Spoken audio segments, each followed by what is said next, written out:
So we can now install anything in this environment. So run pip install Django.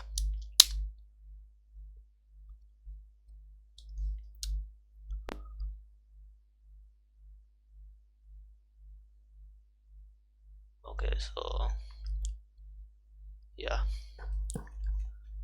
our Django has been installed. So now to create the project, you need to run Django /admin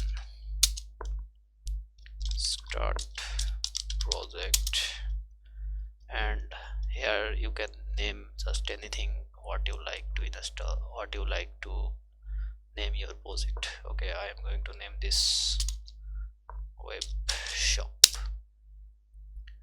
Okay, you can see that our web shop has been our project has been created. So I'm going to go to my project and run this.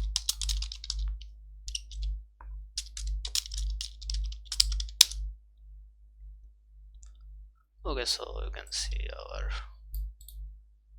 this directory showing. So you can see our Django has been installed. So this is it, guys. So we are using Django 4.1. so I will see you in the next video.